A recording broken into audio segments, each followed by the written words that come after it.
Hey guys, it's Kara. I said that I was going to make this video quite a while ago, but I'm finally going to talk about it just so I can get my experience out there before I don't remember it as well.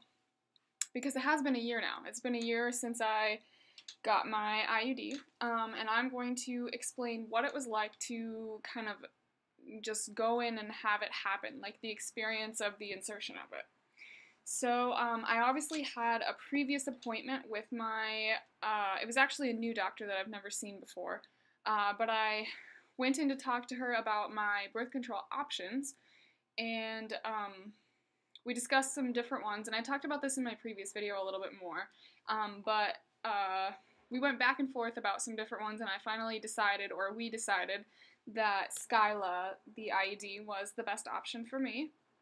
So I had to set up a really, really short appointment. It was like 7 to 10 minute appointment to go and have it inserted. So I went in and they called me in, and I had to obviously like strip from the bottom down, and I had on a gown, and they put me up on the bed with the little things that stick out the back that hold up your feet, and she laid a blanket over my knees. It was a female doctor, by the way.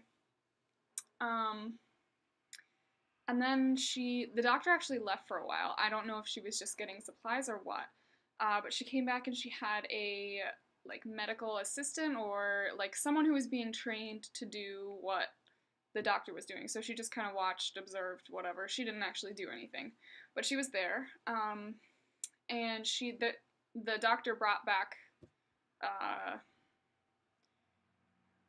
the Skyla. The IUD was already there, but the doctor brought back a spectacle thing to open you up, and then the little grip things that grab onto your cervix. So she warmed up the speculum with hot water in the sink, which was nice because it's cold. And then she had just like a general type of water-based lubricant that she put on there just to make it a little bit of an easier experience. And then she inserted that into my vagina, and it opens up like a duck's mouth. That's the only way I can explain it. It just opens up like flat from two sides, kind of like that. I couldn't actually see what was going on, but I was asking questions and having her explain to me what was happening so I would be able to tell you guys.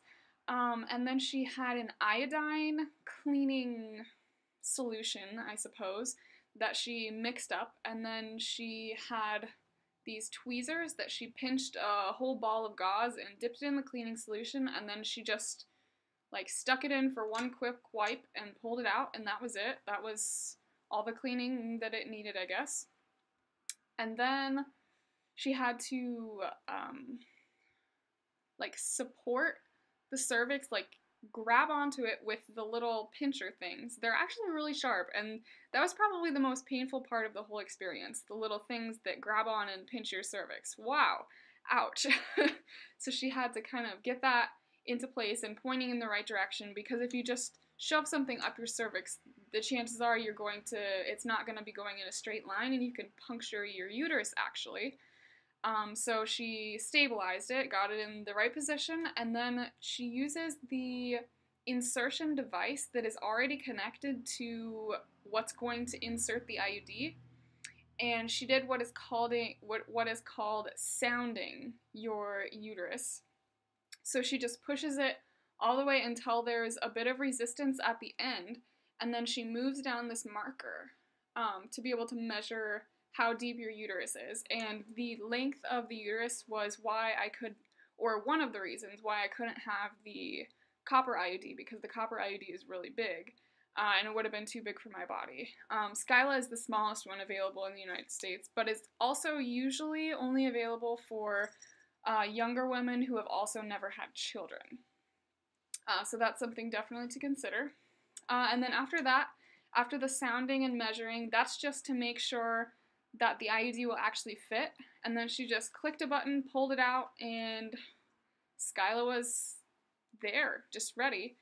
And actually, that part includes the wings of the IUD popping out, And I definitely felt that. That was not fun. I could feel what it felt like to have them pop out, and I don't know if they got in my uterus or what, but that was painful.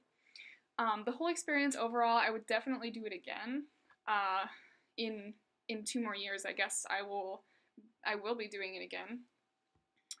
And then after that, she just cut the strings on my IUD because there are strings that have to stick out. That's all in my other video too, though. And then she took out the speculum, took out everything else, and I was good to go.